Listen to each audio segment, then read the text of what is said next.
It began with a locked door in the middle of the woods. No warning, no announcement, just a quiet decision to stop filming immediately. The Finding Bigfoot crew had stepped into Bobo Fay's private cabin, looking for equipment and tracking notes. What they found instead stopped production cold. Inside that room were photos, samples, and a recording so unsettling that staff refused to stay overnight. Some still refuse to talk about it. Today, we uncover what was inside Bobo Fay's cabin and why filming instantly halted. James Bobo Fay was more than just the tall, laid-back tracker on Finding Bigfoot. He was the one who walked into the darkness first, the one producers trusted to stay calm when others backed away. Fans remember him for his humor and those reenactments where he played the Bigfoot to scale height for the camera. But off-camera, Bobo carried years of private encounters he rarely spoke about, ones that shaped the reason he built his cabin deep in the forests of Washington state, far from main roads, deep past logging trails, where even cell signals fade to static. The cabin started as a storage point for plaster casts, scent lures, thermal gear, and old field journals. Over time, it became a personal research space, a place where he could gather evidence without interference from production timelines or TV editing. Only a few crew members were ever allowed to step inside, and even then, only when he was present. Multiple staff described the cabin as organized chaos, maps pinned on walls, plaster molds of tracks stacked in the corner, unlabeled containers sealed tight. But one recurring pattern stood out. Several notes taped around the workspace read, "Trust what you hear before what you see." During interviews, Bobo often joked that Bigfoot likes to stay just one ridge ahead of humans. But one producer later admitted he spoke differently when the microphones were off. He avoided specific mountain names, he refused to camp alone after 2014, and he once told a sound tech that if anything ever happened to him, don't go into the back storage area, leave it closed. That remark was dismissed at the time as superstition. What the crew didn't fully understand was that this cabin wasn't just a workshop, it was a vault, a place he kept items and data that had never been filmed, never sent to network review, and according to rumor, never even mentioned to the cast. Items tied to one specific encounter he later referred to only as the one that followed me back. That encounter became the reason he stopped joking about Bigfoot being harmless, and the reason opening that storage area caused filming to stop that day, without warning. The incident that forced production to shut down began on a routine shoot. The crew was filming material for an episode focused on high-frequency vocalizations detected in the Pacific Northwest. It was meant to be filler content, simple interviews and footage of the equipment Bobo had been using off-camera for private research. Filming wrapped early that afternoon, and with time left before sunset, a junior producer suggested capturing some behind-the-scenes footage inside Bobo's cabin to use as supplemental material. Bobo hesitated, but eventually agreed,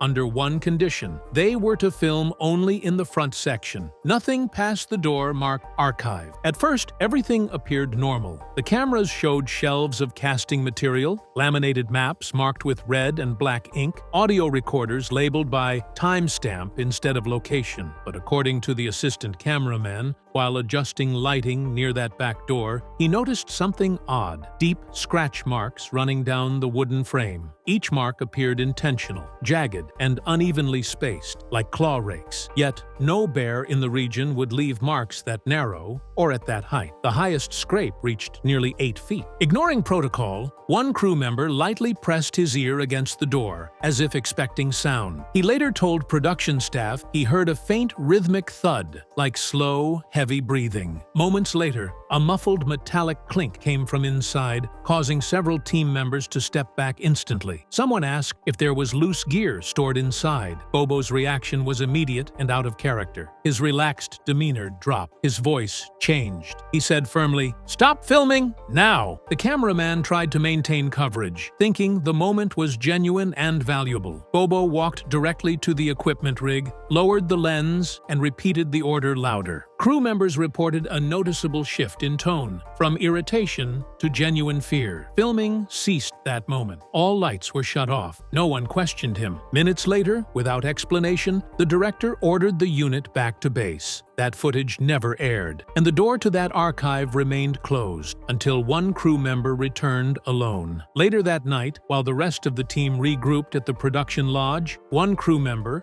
a field tech named Daniel Marks, quietly slipped away. He was relatively new to the show and had a background in electronic surveillance. What bothered him wasn't the scratching on the wood or Bobo's unexpected reaction. It was the sound he believed he heard from behind that door, a slow, dragging movement followed by 3 deliberate impacts. As someone trained to isolate waveform disturbances, he wasn't convinced it was mere coincidence or an animal shifting in stored gear. He claimed, "Whatever was in that room, it reacted to us." Daniel returned to the cabin after dark. He took only what he needed: a handheld audio scanner, a parabolic mic, a thermal imaging camera, and a small GoPro tucked discreetly in his jacket. He parked his rental off-road, hiked back alone, and entered through a rear maintenance door he had noticed earlier. At approximately 11:42 p.m., according to later metadata analysis, he powered up his GoPro and began sweeping the room. Initial readings were unremarkable. Temperature stable at 61 degrees Fahrenheit. No abnormal EMI spikes. But when he approached the archive door, the equipment began malfunctioning. His thermal scanner switched to static, then froze on a bright, undefined silhouette just inside the doorway, unmoving, without heat fluctuation. His audio scanner recorded a low-frequency pulse. It repeated every 6 seconds. That's when he realized the breathing wasn't a hallucination.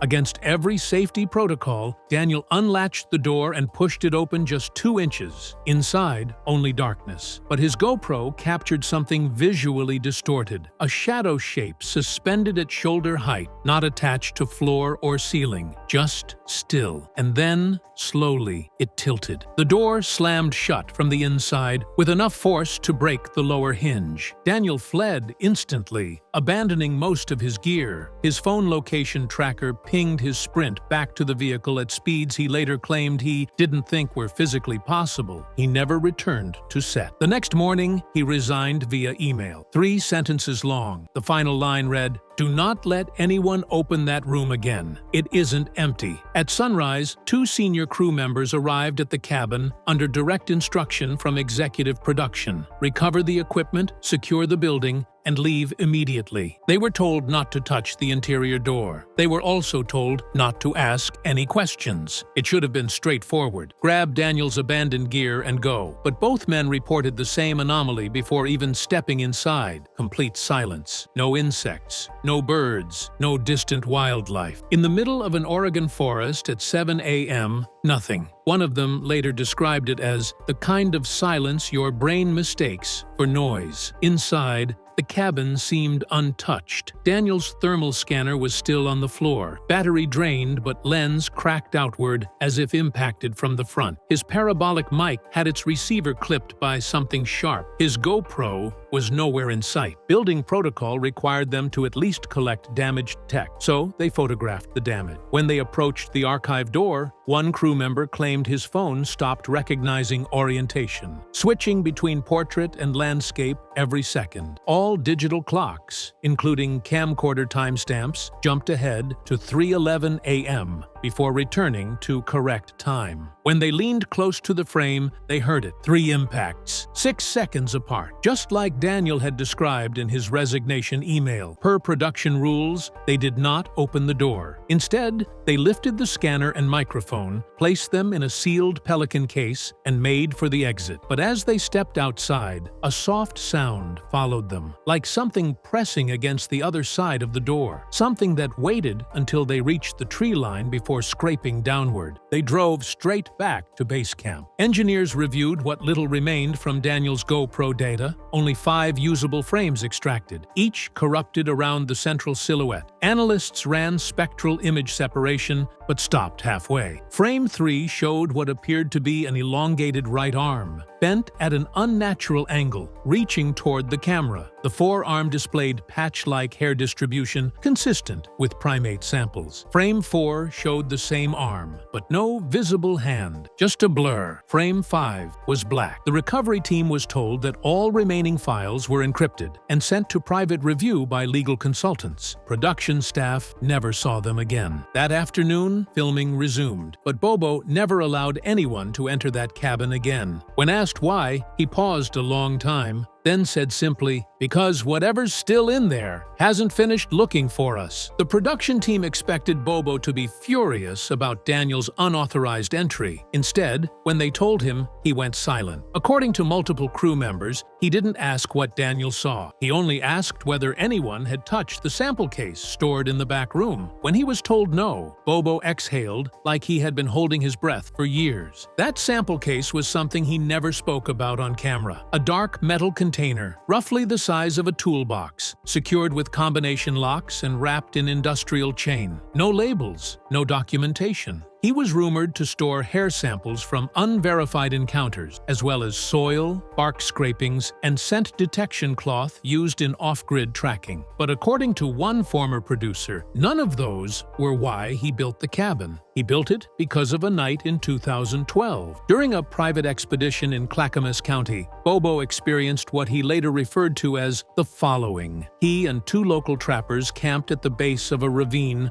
known for reports dating back to the 1950s. Around 3:17 a.m., they were awakened by rhythmic footsteps circling the tent. Not running, moving slowly, calculated, each pass closer, each loop tighter. The trappers believed it was a black bear and urged him to fire a warning shot, but the footsteps stopped the moment he reached for his weapon. In the silence that followed, one of the men whispered he could see a silhouette outside the nylon wall, taller and narrower than any animal. Long forearms, head tilted downward, studying them. Bobo later described it as a deliberate stare, not threat, not curiosity, more like recognition. At dawn, they followed prints along the ridge, 17 impressions in volcanic soil, each measuring nearly 18 inches, but with a stride inconsistent with known primates. The ground pattern suggested something moving on 2 legs, then shifting weight mid-stride, as if deciding whether to drop to 4. That could not be explained. That day, Bobo retrieved a set of fibers caught on a broken branch 8 feet high. They did not match bear, elk, or any catalog species. He never submitted them for public testing. He never spoke about that night on Finding Bigfoot, except once, off-camera, to a sound tech, he said, "That's why I built the cabin. Something followed me back. I don't think it ever went home." The sample case remained sealed until the day production tried to film inside that cabin. That was the day they learned some things are found, because they're meant to be. Following the recovery from Bobo's cabin, the production team quietly requested a secondary analysis of the damaged gear before turning it over to legal. Only 3 people were present during that late-night review: the lead audio engineer, a digital forensic specialist, and a producer who had been with the show since season 1. It was never formally logged. They connected Daniel's parabolic mic receiver directly to an isolated workstation, bypassing standard interfacing software. The file appeared corrupted, timecode scrambled, but one short segment remained partially intact. The waveform displayed an unusual structure, intermittent frequency spikes, layered across 3 distinct decibel ranges, as if 3 separate sources were captured overlapping one another. Upon playback, it began with forest ambience, light wind, branches creaking, then 43 seconds of silence. Not audio silence, but total suppression. Even ground vibration faded from the spectrograph. The engineer compared it to sound being removed rather than not recorded. At the 44-second mark, something came through. A sharp inhale, long, wet, followed by 3 knocks, precisely 6.4 seconds apart. The exact pattern Daniel described before quitting. Then, something else.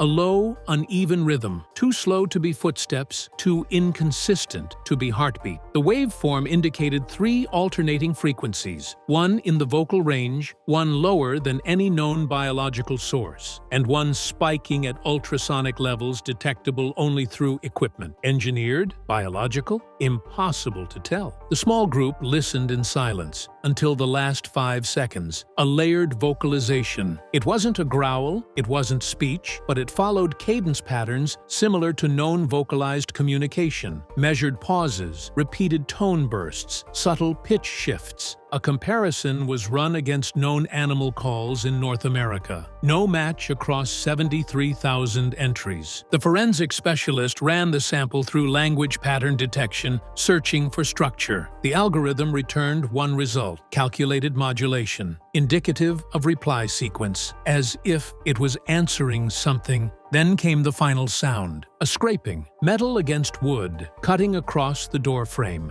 2 seconds in, the frequency pattern matched interference from a tuned microphone rubbing against dried timber, but the mic was located 3 feet from the frame, untouched. The engineer stopped the playback immediately. Everyone in the room agreed on one thing: the audio was never to be archived. The file was marked for deletion, but before wiping it permanently, the forensic specialist ran a spectral visual analysis for her notes. In the lower frequencies, layered just beneath the ambient level, was a faint outline, a vertical formation, broad shoulders, narrow waist, one elongated appendage. It appeared static for most of the recorded sequence, until the final half-second, when it tilted its head. After they erased the file, the producer wrote a private memo. If that wasn't human, then it was aware we were listening. They never spoke of it again. After the audio review, production quietly enacted what crew members later referred to as Containment Protocol. No visitors, no secondary inspections, no equipment allowed within 50 feet of Bobo's cabin. The location, once used for scouting trips and gear prep, was designated off-limits. Even night vision teams avoided passing near it after dark. The official reason? Structural instability. The real reason?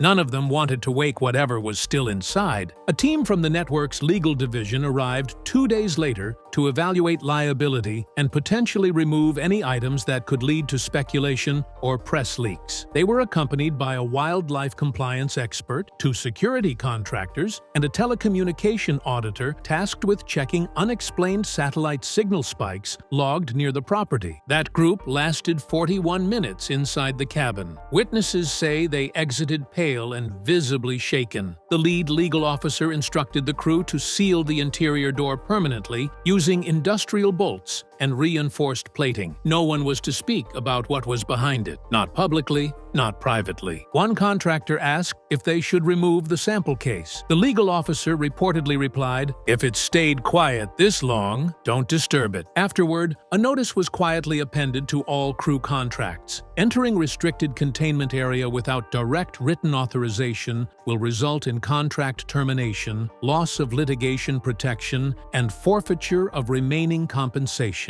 No one ever sought that authorization. Months later, while filming in Arizona, one producer claimed Bobo casually acknowledged the situation off camera. He didn't deny what was found. He didn't elaborate. He just said, "The cabin was never meant to keep anyone out. It's meant to give whatever it was a place to wait." Then he looked at the ground, and for the first time in the show's history, the man who chased the unknown didn't want to talk about it anymore. Production officially banned filming near that property from that day forward. Unofficially, some believe they didn't ban it to protect people. They banned it to avoid giving whatever was inside a wider audience. 2 weeks after production quietly halted work around the cabin, the network's executive division assembled what crew members later called the Deep Scrub Team. Unlike previous investigators, this group arrived without cameras and without conversation. Their roles were never listed on call sheets. One was a legal advisor, one an audio specialist familiar with signal anomalies, 2 appeared to be private contractors, and the last wore no visible identification at all. Staff reported that he never spoke and wore ear protection the entire time. The team reviewed the audio inside a reinforced editing suite. When it reached the 47-second mark, the moment where the original field team believed something responded, the lead analyst paused playback. He reportedly asked if the crew was certain that what they recorded